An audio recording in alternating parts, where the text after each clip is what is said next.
Phantom Bounty, Part 4. Mila was a traitor. She'd risked her career as a bounty hunter, had betrayed her partner Reese to free Casey.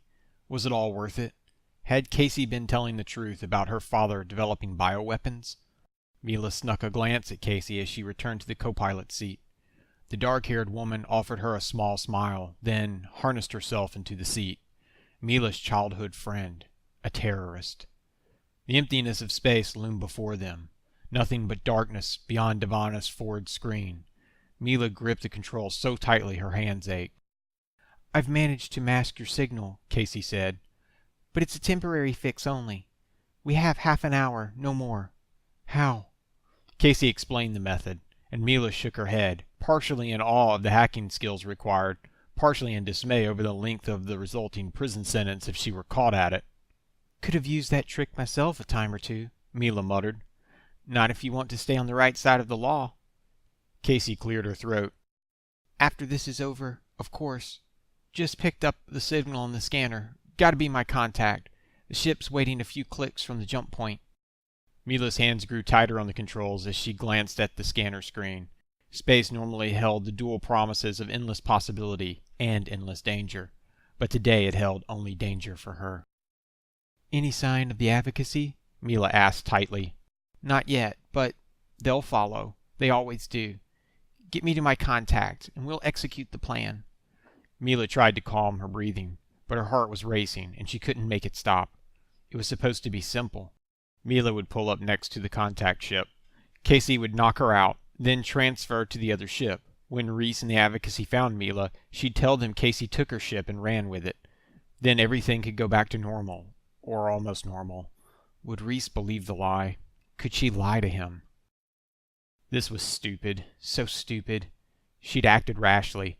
There was no way she could lie well enough to convince the advocacy and Reese that Casey had somehow escaped the containment pod, overpowered her, and then locked her inside.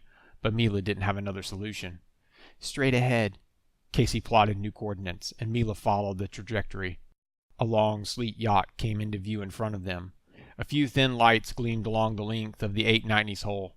The owner of the ship had plenty of money. Casey's contact was the real deal.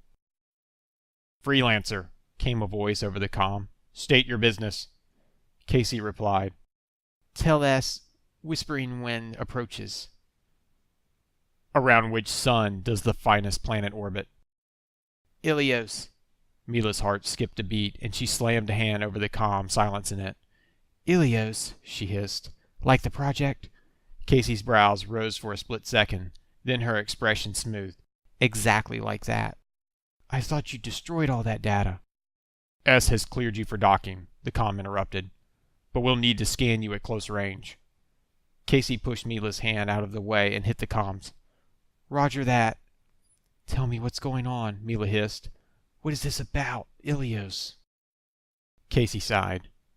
"I can't tell you about S or Ilios. If I did, I'd have to kill you." Mila tensed in her seat. There was no hint of humor in Casey's voice. None. She was serious. "I risked everything for you. Look, all I can say is that People First has friends in high places. They support the cause, but not all friends are created equal. Many do things for their own reasons, and can be persuaded to help if you offer the right terms." Mila pulled the ship up beside the much longer 890. "This contact is connected with People's First. And what were her terms for you? To get you out of here and betray PF?" The 890 calmed them before Casey could answer. "We detect 2 life signs in the Freelancer. S says you were supposed to come alone." "I needed help getting here," Casey replied tersely. "S says both of you must board, or we leave." Casey glanced at Mila with a veiled expression. "I'm sorry to drag you into this, but we both have to go over there." "No." Panic rushed through Mila, and she tightened her grip on the stick. "No way. That wasn't the deal. You go over. I stay here, or I'm leaving." "Ebony." "Don't call me that," she said through gritted teeth. "My name is Mila now." "Mila," Casey's voice was low, soothing. "How do you think it'll look if we fly away now? They'll shoot us out of existence and jump without a glance back. You have to go over there. I'll make sure S sends you back here." "How will you make sure?" "I just will. Now suit up. We're wasting too much time." S definitely won't be happy if the advocacy shows up at her door, but I'm pretty sure you understand that. Casey left her seat and headed back to suit up herself. Mila stared at the yacht, trying to decide if she could outmaneuver it and escape. But then what? She had to get rid of Casey, not keep her on board. She let out a frustrated sigh, unbuckled, and headed back to her gear. She ignored Casey, not meeting her gaze. Her injured shoulder, shot by Casey, cried out in pain as she pulled up her suit. She slapped a new numbing patch on it and continued dressing. As she closed the suit up, her hand touched her necklace. Mila's heart twisted as she pulled the bronze token over her head. She stared down at it, at the infinity symbol, the special iridescent good luck stones dangling from it, and a new wave of regret washed over her. Reese had spent some of their last creds on this, to make her happy. Mila took the necklace and tucked it in the space between the bunk and the wall. She didn't deserve it, and it hadn't brought her good luck anyway, had it? When Mila got back to the cargo hold, Casey was suited up, her helmet under one arm. Ready? Yeah, Mila mumbled. They both latched their helmets on. Then Mila depressurized the cargo hold and opened the back ramp. She and Casey pushed off the ramp and drifted toward the 890's rear lift. When they were inside the empty space, the cage lifted under them, and artificial gravity gently resumed. A light turned green above them, and Casey took her helmet off. Mila did the same. They stared at the double doors before them, waiting in tense silence. The doors finally slid open, revealing a broad-shouldered man in a dark gray flight suit. S will see you now. The man stepped into the lift, one hand gripping a pistol, and gestured for Mila and Casey to enter the ship. Mila squared her shoulders and met the man's hard glare with one of her own. She wouldn't be afraid of these thugs. She'd faced off against dozens of wanted criminals and come out on top. She could do it again. Another pair of guards met them in the next corridor where it widened. One of them patted Casey and Mila down and removed their mobi-glass as the other kept his gun trained on them. When they were satisfied, they led them down the corridor and into a well-decorated lounge. Mila's eyes darted around. The lounge was on 2 decks, and more guards looked down at them from beyond the rail of the upper deck. By the taste displayed here, Casey's contact was old money. It could have been owned by Mila's parents or any of their friends on Terra. Silk panels from Rinla, famous Terran brocade applied to the benches, a delicate glass and metallic table at the center, and a very impractical glass chandelier hanging from the middle of the ceiling. Iridescent stones decorated the chandelier, and Mila's hand almost went to the spot where her good luck necklace used to be. They looked just like the stones on it. 2 more guards entered, bringing the total to 5 on the main deck. Mila's lips parted as a woman, apparently the mysterious S, walked in behind them. It was a woman from the market stall where Reese had purchased her necklace. Mila did a double take. No, there were differences. This S was petite, with space black hair and light blue eyes, just like the woman at the stall. But the woman before her wore a well-tailored suit and robe, not loose skirts, and her hair wasn't done up in braids, and she didn't have a nose ring. She looked more well-preserved. Her skin smooth, a product of youth treatments. This was not the same woman, but Mila would be willing to bet they had some relation to each other. The woman walked up to them with a smile, and exchanged kisses on the cheek with Casey. Brought a friend? She asked, raising a brow at Mila. Like I said, I needed a ride. And who is this? Mila didn't answer, just tried to keep her expression blank. She couldn't let this woman know she knew anything about her. She's just an old friend of mine, Casey said, her voice light. The woman's eyes darkened, her polite demeanor fading in a fraction. She gestured to one of the guards. Come with me, Elaine. Let us talk over here. Casey followed her to an ottoman near the center of the room, while the guard grabbed Mila's arm and pulled her to the edge of the space and out of earshot of Casey and S's quiet conversation. Did S know who Casey was originally? She'd called her Elaine, the name she'd used on Tevastal. The 2 of them engaged in an intense, quiet talk for a few minutes, and then Casey lifted the sleeve of her suit and peeled off a piece of her skin. False skin. Mila went cold at the sight of it. Casey hadn't mentioned any hidden data or details on the price for her passage. Casey scraped a chip from the skin and passed it to S. Casey was selling data. Probably fan pharmaceutical data. Had she lied about everything? Was she just stealing data to sell to competitors?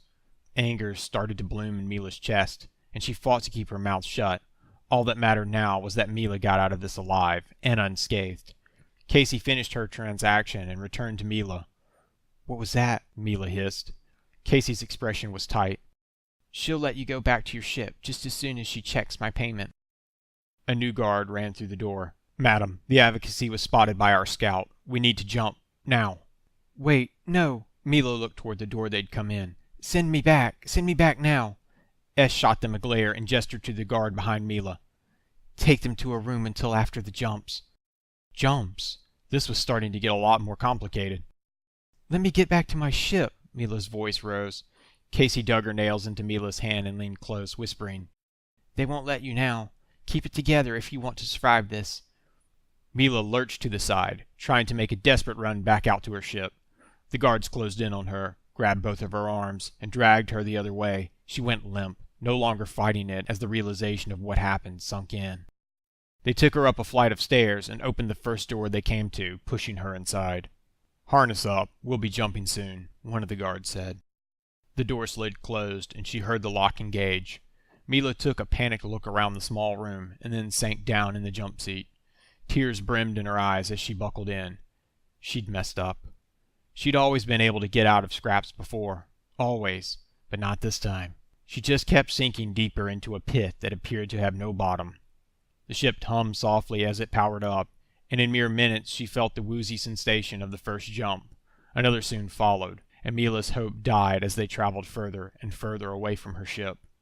When the Advocacy found the empty Divana, they'd know. They'd know she'd helped Casey escape. They'd think she was working with her, and it would be true. The stomach-lurching feeling of the third jump let Mila know her old life was over for good. Now she was a criminal, on the run. She could try and say Casey had kidnapped her, but why would she have? There was no good way out of this, and Reese knew the truth. He'd known about the shared past. If the Advocacy pressed him, would Mila even get off this ship alive? When the yacht powered down, Mila unharnessed herself and paced the small room. Hours passed, and a guard brought Mila food and water.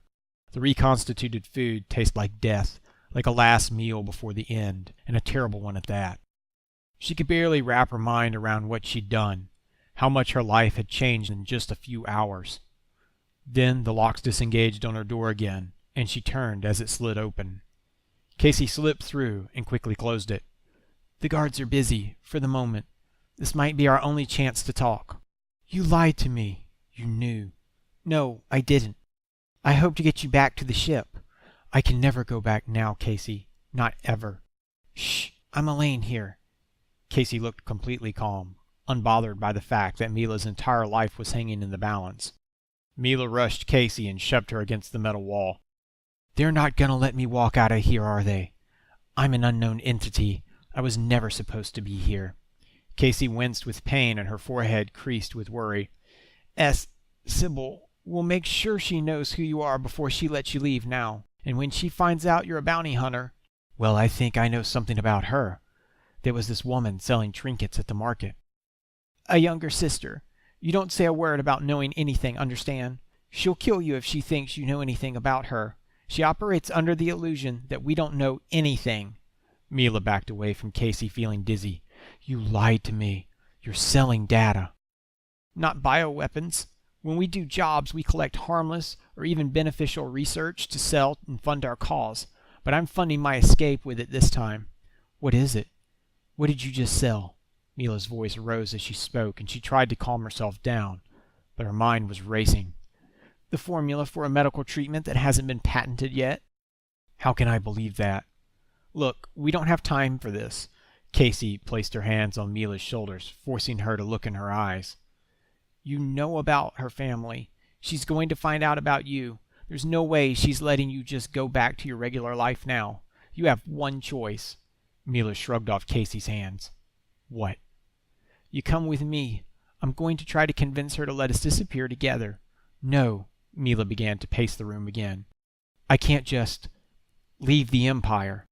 If you stay, you just freed me and left your ship stranded next to a jump point. They'll know you helped me. You have no other choice. You don't think I know what it looks like? You have to help me get out of here. Have them drop me off somewhere so I can somehow make it right. You know too much about me, about PF. About Sybil. Red crowded around the edges of Mila's vision, and it took everything she had not to wrap her hands around Casey's neck and squeeze. I helped you. You'd be dead if it wasn't for me. You have to help me fix this. Help me get out of here. Casey folded her arms across her chest and glanced back toward the door. I can't. You will. They'll catch you, and it won't matter to you either way. You'll be long gone, hiding in Jan territory. Casey met Mila's eyes and sighed. Fine. Go get yourself killed if that's what you want. She reached into her suit pocket and pulled out a translucent swipe card. Stole it off a guard. Casey smiled ruefully. This should get you into the corridor at the end of this one. They'll have a little 85X there. I know we're stopping at a planet soon, backwater, but plenty of places to hide. I'll distract the guards for you. When I knock twice on your door, wait 5 minutes, then it's time for you to go. Mila stared down at the card in her hand. Thank you again for helping me. I owe you my life. Casey wrapped her in a quick hug that Mila didn't return. I really am sorry. Try to be safe. Casey gave her one last sad smile. If you change your mind. No, Mila said, her voice breaking. I'm going to fix this. The knocks came after Mila had given up on Casey ever following through. 2 knocks. Mila grabbed her helmet off the floor and hugged it to her chest. Heart pumping a chaotic rhythm in her chest, Mila waited through 5 tense minutes, then swiped the card Casey had given her. The door slid open to reveal an empty corridor beyond. She barely breathed as she gingerly stepped into the corridor and looked both ways. She turned right, as Casey had directed her to, and hurried toward the end. It curved right, taking her to a new door. She said a quick prayer to the Banu god of luck that the room beyond would be empty, then scanned the card. The door opened into a hangar bay. The 85X sat at the center of it. An alarm sounded, and red lights began to flash in the bay. Mila was sweating freely as she latched her helmet on. Hey! Someone tackled her from behind, shoving her down on the floor. She fought back, twisting in the man's grasp until she saw him face to face. A guard, the one who had warned Sybil about the advocacy's arrival. Mila slammed a gloved fist into his unprotected face, and he stumbled backward. She desperately climbed forward, trying to get in the 85X cockpit, but the guard followed her. Depressurized bay. The small words flashed in the corner of the cockpit's interface. As the guard grabbed her leg, she hit the button on the screen. A whole new set of alarms joined with the ongoing dim. The man's eyes widened, and he scrambled away from her, toward the hangar door. He scanned his keycard, trying to make it open, but it was sealed shut. He would die if she didn't do something. Mila paused the depressurization and lurched out of the ship.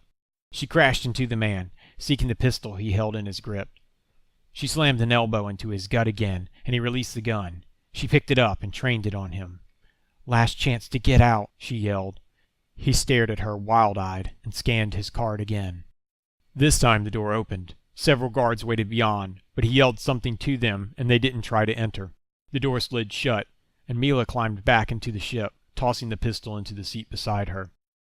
She brought up the star map, her hands shaking with adrenaline, praying that it would display more than a void. They were in orbit over a settled world.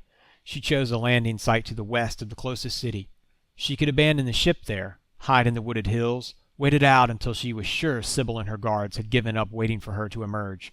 She chose her destination, and then completed the prep sequence. The countdown began. She harnessed herself into the seat as the hangar bay opened, revealing black space behind. She throttled up and took off, leaving the 890 behind. Mila headed directly planetside, sparing little attention for the ship at her back. If they shot up and run about, she would have no more worries about herself. There was nothing she could do but speed to her landing site. She pictured Reese, his handsome face, his reassuring words, the way he'd held her. That smirk she'd probably never see again unless she got caught or found a way to fix this impossible situation. As she entered the planet's atmosphere, she spared the time for a few tears. A few days ago, she'd been hunting the Phantom. Now she needed to become one. 5 months later. Mila wove her way through dark alleyways, keeping her head down, a hood concealing her face. A lock of her newly short-cropped blonde hair fell into her eyes, and she blinked as it irritated them. The green-colored contacts she wore felt dry, scratchy, but at least from afar she wouldn't be recognized. She glanced back at a huddle of transients gathered round a rusty heater and turned down the next alley. She'd reached the hostel sector. It was dangerous being back in Tevastal so soon after the incident, but she'd run out of options and time.